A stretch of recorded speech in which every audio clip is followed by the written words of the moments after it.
Bem, galera, vamos tratar de mais um tema aqui, de mais alguns temas aqui hoje, né? Eu fiz uma listinha aqui para não esquecer nada. Primeiramente, haverá links aí na descrição. Um deles é do Dr. Pirrola, o outro é de um velho retardado aí sobre a sala de aula comunista, um vídeo antigo com bastante acesso. Foi esse vídeo que fez eu parar de seguir o Parafernália. Mas é um vídeo que eu acho importante a gente falar novamente, já falei sobre ele. Teve um inscrito aí que pegou a parte lá da Ilha de Cruzoe e mandou para os neoliberais, então clipem essa parte aí da escola e mandem também, porque esse pessoal é ridículo. Então eu vou entrar nesses dois vídeos, estarão aí. Vou entrar num vídeo também do historiador, o Carlito, estará aí na barra de descrições. E só, né? Se tiver mais algum vídeo aí, eu coloco na barra de descrições. Então, como sempre, assistam aos vídeos aí, porque é importante, né? Para complementar o assunto. Então, primeiramente, com relação ao Dr. Pirrola, né? Eu vi um vídeo dele falando sobre um estudo científico sobre a felicidade, a correlação da felicidade com desigualdade social. Nem vou entrar nessa questão desse estudo científico com relação à felicidade, porque quem entende o mínimo de filosofia sabe que esse objeto, ele não é um objeto científico, é um objeto filosófico. Definir o que é felicidade é algo que a academia de filosofia se debruça todo dia, até hoje não se tem uma definição, obviamente. Então você ter um objeto desses é totalmente contrassensual e realmente me parece que essa pesquisa é uma pesquisa sem pé e sem cabeça para tentar corroborar alguma teoria como o caminhão que vai passar aqui, né? Como essa merda de praxeologia que tenta prever a ação humana, enfim, toda essa papagaiada aí de Ludwig von Mises, né, que já foi rechaçado pela Academia de Psicologia, Neurociência e daí por diante, que realmente é ridículo você querer achar uma racionalidade no mercado, e para mim esse experimento de felicidade vai nesse sentido. Não faz sentido algum um experimento científico a esse nível, né? Primeiro porque é difícil você definir objeto, né? Eu já falei aqui sobre um exemplo que a gente aprende na Academia de Matemática, vou trazê-lo aqui rapidamente novamente para quem não ouviu ainda, que é o seguinte, né? Uma determinada pessoa querendo realizar um experimento para se abrir uma lata de sardinha da melhor forma possível, entrou em contato com um matemático, um físico e um engenheiro, né? E deu uma latinha de sardinha para cada um. Em poucas horas o físico procurou, o levou até a sala, a latinha estava aberta, mas havia derramado molho para todo lado, destruiu a latinha praticamente, mas abriu, né? Então, o físico, né? Não sei se eu falei físico e engenheiro, mas o cara que estruchou a latinha é o físico. Alguns dias depois, o engenheiro vai à sala desse cara, leva-o até a latinha está aberta perfeitamente, sem derramar uma gota de óleo, tudo certinho, perfeita, milimetricamente aberta. E passa-se 3 dias, 4 dias, 5 dias, uma semana e nada do matemático. E o cara vai lá atrás do matemático ver o que está acontecendo, né? E ao chegar na sala, ele vê a latinha lá em cima da mesa, não foi tocada pelo matemático, e 3 quadros repletos de equações, né? E o cara indaga o matemático o que está acontecendo, por que ele não está debruçado sobre a latinha. E o matemático fala que agora que ele acabou de provar que a latinha de sardinha existe, né? Então, essa questão científica, esses objetos da ciência são muito complicados, muito complicados. E felicidade, com certeza, não é um objeto da ciência, é um objeto da filosofia, certo? Enfim, não vou entrar nisso aqui, só queria deixar isso claro, porque houve pessoas lá que questionaram isso ao Pirula, obviamente, né? Porque é ridículo isso, e ele quis justificar. Olha, gente, eu só estou falando de um artigo científico. Foi publicado, é um artigo, então não sei o que. Não, não é assim que funciona. Não existe isso. Não importa se é artigo ou deixa de ser artigo. Certo? Existem algumas distorções nas academias de ciências principalmente na Academia de Economia, vou deixar um link de uma playlist gigantesca de uma professora da USP que fala sobre metodologia na economia, né?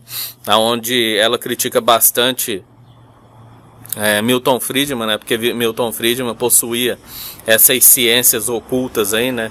Onde ele fazia os experimentos dele que tinha uma probabilidade de 60%, e quando questionado dos outros 40% de falha, ele falava, é a melhor que existe, então vamos ficar com ela. Não é assim que se faz ciência. Então é isso. Mas os pontos que eu queria entrar aqui do Dr. Pirola é quando ele fala que a desigualdade é natural. Ele fala isso no vídeo concordando com os neoliberais. A gente tem que fazer uma linha do tempo aqui, obviamente. Quando você fala na desigualdade do homem sem Estado, sem leis, é óbvio que ela é natural.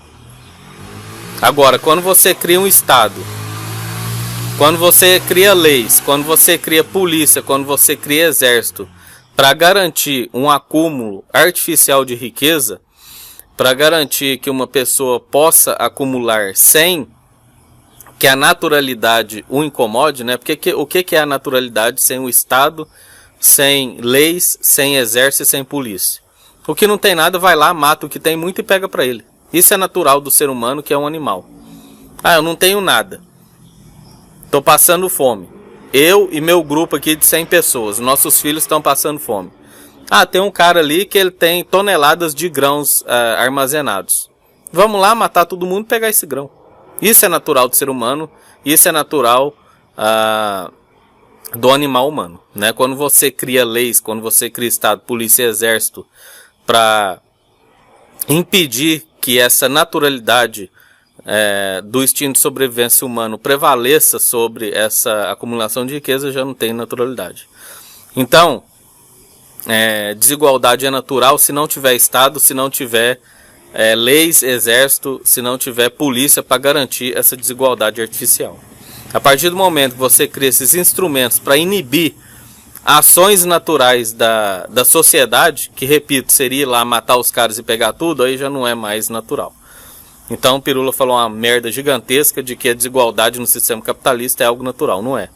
A desigualdade no sistema capitalista é fomentada e mantida pelo Estado, leis, exército, polícia.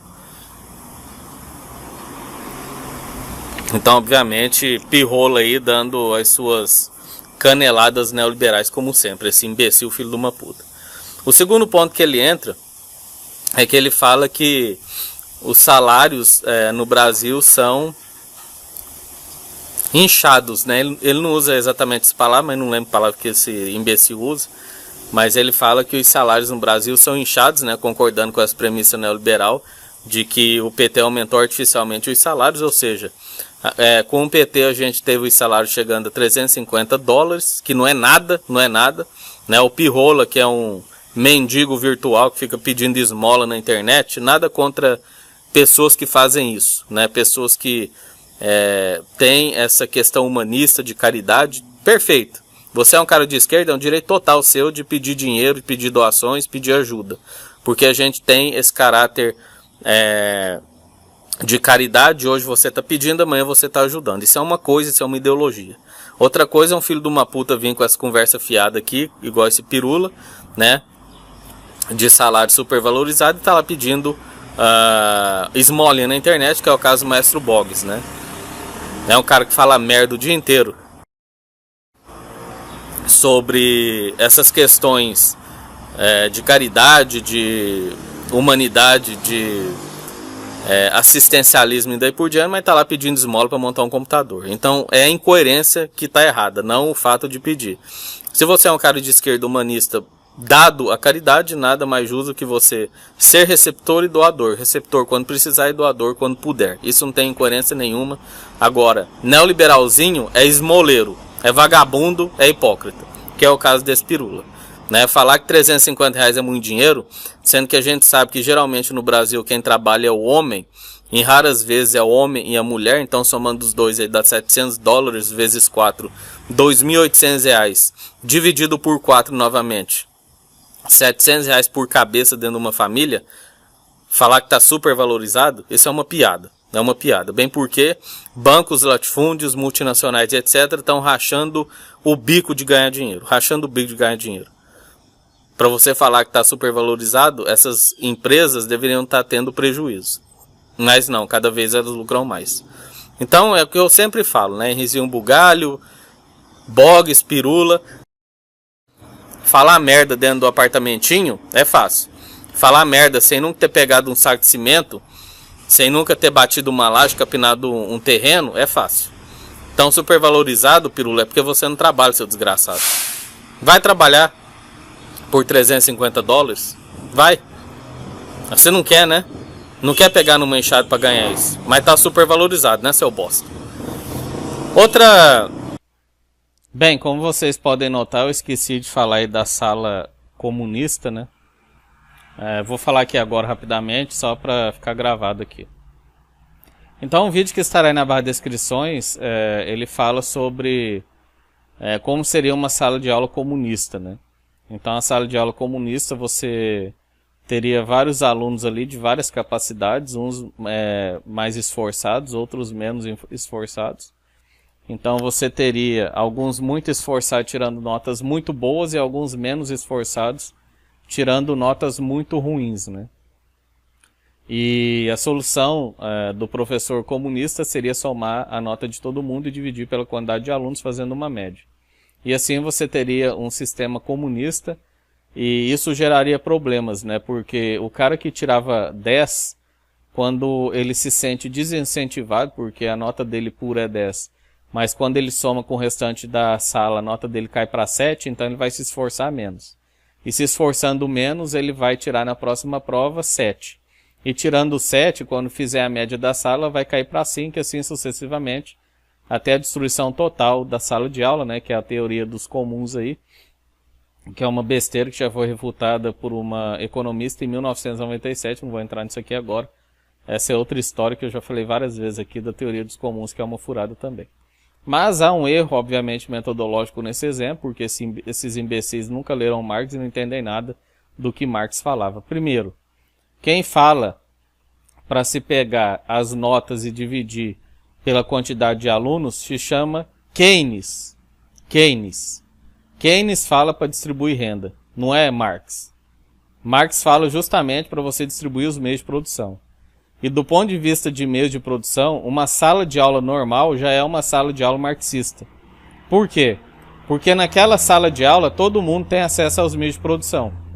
Todo mundo tem acesso ao professor, todo mundo tem acesso à carteira, à cadeira, a lápis, a borracha, a caderno, a prova. Todos têm acesso a tudo. Então a sala de aula em si já é um exemplo marxista, onde todos têm acesso a todos os meios de produção. Professor, caderno, lápis, borracha, prova, etc. Cadeira, mesa, quadro, enfim. Livros. Então a sala de aula ela já é um exemplo marxista. Então quem defende pegar a nota de todo mundo e fazer uma média e redistribuir é Keynes, não é Marx. O sistema capitalista ele não é uma sala de aula. Porque é isso que esse idiota quer passar na informação dele, né? Que o sistema capitalista é uma sala de aula e quando se soma as notas e se divide pela quantidade de alunos, esse é o sistema marxista. São dois erros. Primeiro, que isso não é sistema marxista, é keynesiano. E segundo, a sala de aula não é o sistema capitalista. No sistema capitalista, as pessoas não têm acesso a cadeira, mesa, lápis, borracha, caderno, livro, prova, professor, quadro negro, etc. Se a sala de aula fosse realmente análoga ao sistema capitalista, alguns alunos não teriam carteira, alguns alunos não teriam mesa, alguns alunos não teriam mesa, carteira nem roupa para vestir, outros alunos não teriam lápis, borracha nem prova, outros alunos não teriam acesso ao professor, teriam que fazer a prova sem assistir a aula e daí por diante. Por quê? Porque os meios de produção, professor, carteira, cadeira, lápis, borracha, prova, caderno, livro, etc., os meios de produção no sistema capitalista estão nas mãos de poucos. Então, uma sala de aula que representasse o sistema capitalista seria um cara sentado na frente com uma carteira e uma cadeira super confortável, com lápis, borracha e caderno da melhor qualidade.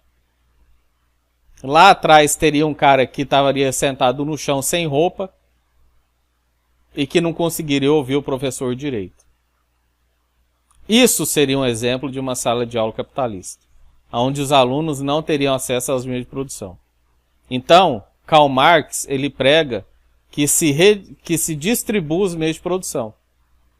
Karl Marx prega que uma sala de aula capitalista, que é esse exemplo que eu dei, onde alguns têm 2 cadeiras e 2 carteiras, enquanto outros estão sentados no chão, que seja distribuído esses meios de produção para que todos tenham a capacidade de gerar riqueza, ou seja, de gerar nota. Então, quando vocês falam da sala de aula, ela é um exemplo marxista, da mesma forma da Ilha de Crusoe. A Ilha de Crusoe é um exemplo marxista. Porque se todo mundo tem acessos ao meio de produção, é isso que Marx prega. É isso que Marx prega. Então o capitalismo é justamente você não ter acesso a esses meios de produção.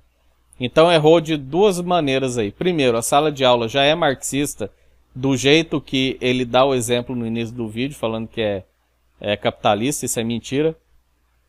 E segundo, quem prega pegar todas as notas e dividir pela quantidade de alunos se chama Keynes e não Marx. Então é um velho gaga, um velho imbecil, como a maioria da direita, que não leu Marx, não entendeu Marx e quer falar merda sobre o que não leu. Então esse é o exemplo da sala de aula. Se você não entendeu exatamente, boiou em algum aspecto, assista o vídeo na barra de descrições chamado Sala de Aula, que lá vai ter o imbecil de direita falando bosta e você vai compreender melhor esse exemplo que eu acabei de dar.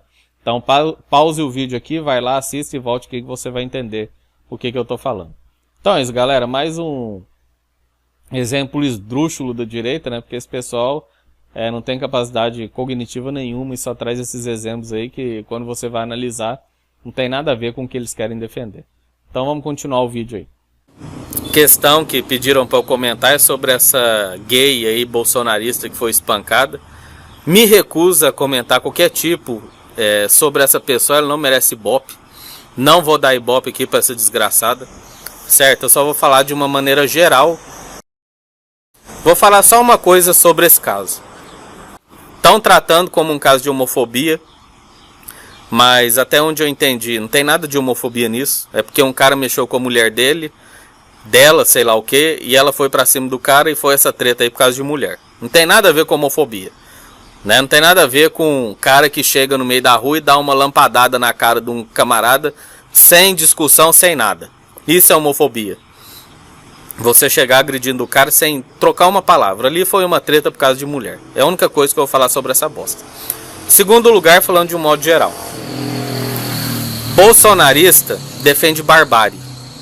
Um estado de barbárie. É contra politicamente correto, que eles chamam de politicamente correto. Eu sou contra também, mas há coisas que eles chamam de politicamente correto que não é politicamente correto. São marcos civilizatórios. Eles são contra proteções a mulheres, gays, negros. Essa própria desgraçada fez vídeo falando que morre hétero todo dia. Então não existe homofobia, não existe machismo, não existe racismo, não existe nada, né? Dito isso, eu não vou defender essa desgraçada, né? Um dos filhos lá do Eduardo falou assim: e agora, a esquerda vai defender a fulana? Não, não vou, cara. Não vou, eu tô aqui para defender o oprimido. Oprimido, opressor, quero que se foda. Eu não defendo o opressor aqui. E essa mulher é uma opressora. Os capitães do mato que o Bolsonaro contrata para colocar em ministério, negros que vão contra a agenda negra do povo negro, do movimento negro, eu não vou defender esse tipo de gente. Foi o que eu falei quando o Eduardo quando o Bolsonaro foi eleito, né? Que os policiais iam espancar um determinado negro num beco e ele ia falar: não me espanquem não, que eu votei no Bolsonaro. Não me espanquem que eu votei no Bolsonaro. E ele ia ser coberto de pancada mesmo votando em Bolsonaro. É o que aconteceu com essa retardada. Ela achou que votando em Bolsonaro ela deixaria de ser gay. Imbecis acham que se aliando à direita vão deixar de ser negros, vão deixar de ser mulheres vão deixar de ser, enfim, índio, né, como aquela índia filha da puta lá que defende Bolsonaro, e daí por diante. Então não é assim que funciona. Então esse é o ponto. Não defenda o opressor. Vocês defendem o estado de barbárie. Vocês defendem resolver tudo dente por dente, olho por olho. Arminha, pá. Não é isso? Arminha pra lá e pra cá. E é o que eu sempre falo, vocês são covardes. Porque a direita, ela é corajosa porque tem um exército e a polícia atrás delas. Quando o bicho pega, aí vai chorar em rede social. Né? Assim é fácil ser corajoso. Com exército e polícia na sua retaguarda. Então não vou defender essa desgraçada não. Não vou defender, eu não defendo o opressor aqui. E essa menina é uma opressora. Eu não sou desses idiotas aí do movimento de esquerda identitária que acha que toda mulher é oprimida, que todo gay é oprimido e que todo negro é oprimido. Holiday não é um negro oprimido. Aquele filho de uma puta que tá lá naquele ministério fazendo pautas contra os negros não é oprimido. Essa desgraçada aí não é uma oprimida, muito pelo contrário, são todos opressores. E vocês defendem esse estado de barbárie. Então se lasquem. Se lasquem. Porque quando a gente vem aqui defender bandido, né? Que a esquerda é defensor de bandido. Só que vocês são idiotas. Quando a gente defende bandido, primeiro a gente está defendendo civilidade. Porque amanhã ou depois pode ser você, seu filho, sua filha, seu pai, sua mãe, seu avô num presídio. Segundo, a gente está querendo que o bandido seja tratado com humanidade para ver se ele retorna à sociedade. Jogar um ser humano numa prisão para ele ser aliciado pelo crime organizado e o cara entra lá porque traficou droga e sai de lá um assassino, um estuprador, isso aí não é interessante para a sociedade. Então a defesa que a gente faz do bandido é uma defesa em última instância da sociedade. Então eu tô cagando para essa opressorazinha aí, certo? Não vou defender, o 247 tá lá como sempre, né, com conversinha fiada. Vamos defender sim, defender o cacete. Não fechamos com opressores, essa menina é uma opressora. E não fecho com o opressor. Certo? Não vou defender não. Foda-se você. Você não defende isso? Você não elegeu um cara que prega violência, que prega arma, que prega resolver o negócio na base da pancada, apesar de vocês da direita serem frouxos, que é isso que vocês são. Vocês são só corajosos porque tem um exército e a polícia atrás de vocês. Se não fosse isso, vocês peidavam na farofa. Não é isso que vocês defendem? Olho por olho, dente por dente, bandido bom e bandido morto, tem que matar todo mundo, tem que espancar o filho gay pra virar homem. É muito mimimi, não é isso? Então foda-se. Não vou defender essa desgraçada não. Certo? E lembrando, não está comprovado que foi um caso de homofobia, mesmo que fosse, eu não defenderia ela. Mesmo que fosse, porque ela é uma opressora. Mas não está comprovado, foi uma treta por causa de mulher. Mexeram com a mulher dele ou dela e ela foi pra cima e apanhou. Então não tem nada de homofobia nessa merda aí. Mas todo mundo já está discutindo homofobia. É igual o filme do Coringa. A direita falando que ele era um incel e a esquerda falando que ele era um... sei lá o que, um nazista, enfim. Toda essa papagaia daí, sendo que não era nenhuma das duas coisas.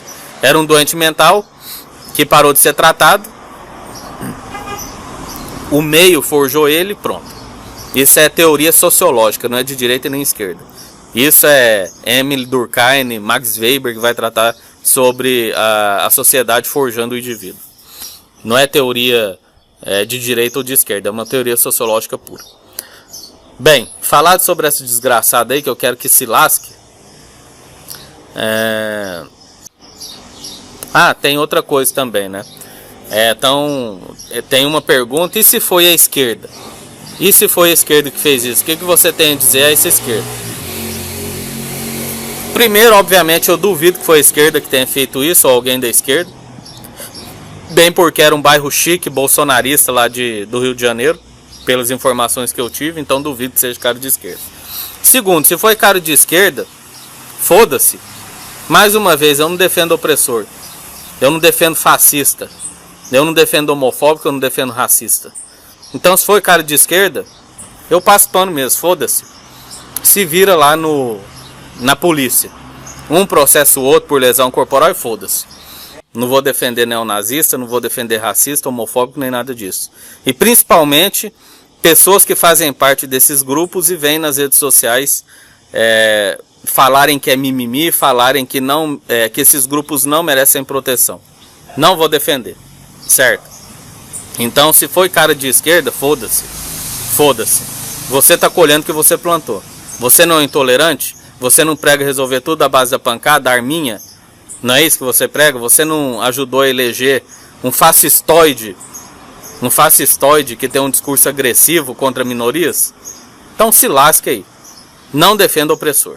Então se for esquerda, foda-se. Foda-se. Não vou vir aqui falar uma vírgula se esses caras são de esquerda. Você tá colhendo o que você plantou. Se vire. É engraçado isso, né? Esses filhos das putas neofascistoides aí ficam pregando violência pra lá e pra cá, mas não aguentam uma estrela no GTA, como diz o ditado, né? Não aguentam uma estrelinha.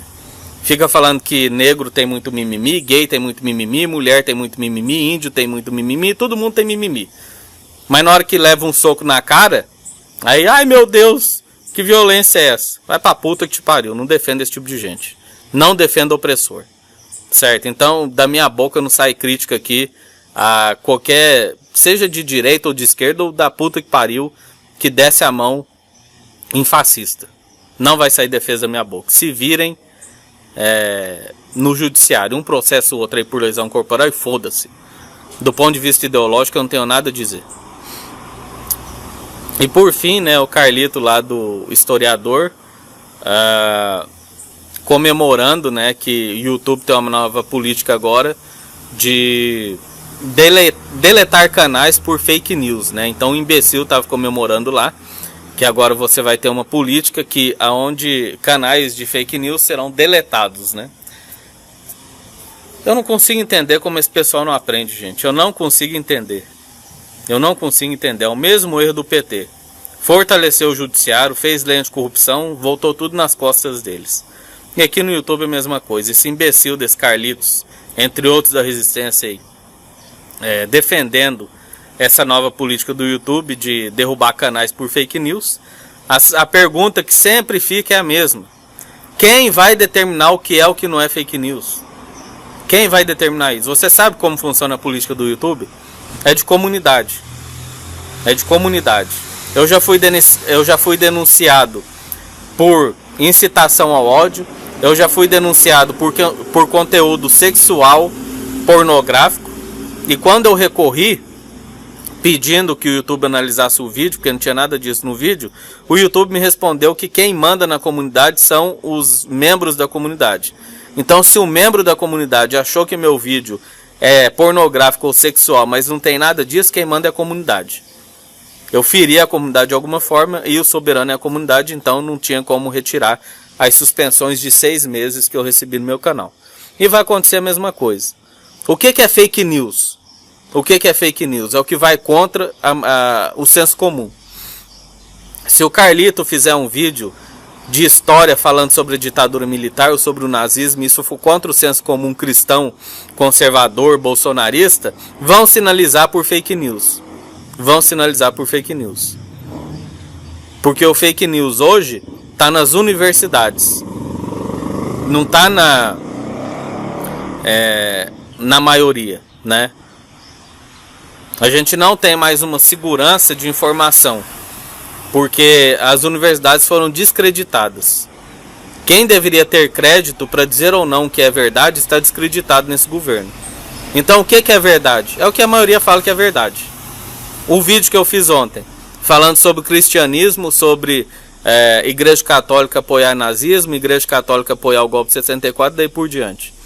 Esse povo pode vir derrubar meu vídeo falando que é fake news. Por quê? Porque a maioria são cristãos alienados. Então a verdade é o que eles acham que é verdade. A verdade não está na academia. Então o Carlito é um imbecil junto com essa resistência, comemorando essa bosta de ferramenta para derrubar vídeo de esquerda, porque é isso que vai acontecer. Porque primeiro, a gente não tem volume para derrubar vídeo de direita. Segundo, a gente não tem esse perfil de ficar derrubando vídeo de direita. E não temos interesse em derrubar vídeo de direita. Mas eles têm interesse de derrubar nossos vídeos e não se calar. Eles têm esse interesse. Então a gente vai ter essas comunidades cristãs, conservadoras, racistas, homofóbicas, xenofóbicas, contra índio, contra seguridade social, contra tudo, vindo nos canais ditos progressistas de esquerda que falarem mal de Bolsonaro, que falarem mal da ideologia deles, que usarem qualquer tipo de conhecimento acadêmico para falar mal do que eles acreditam e vão sinalizar isso como fake news e vão derrubar. E o YouTube não vai te salvar, seu imbecil.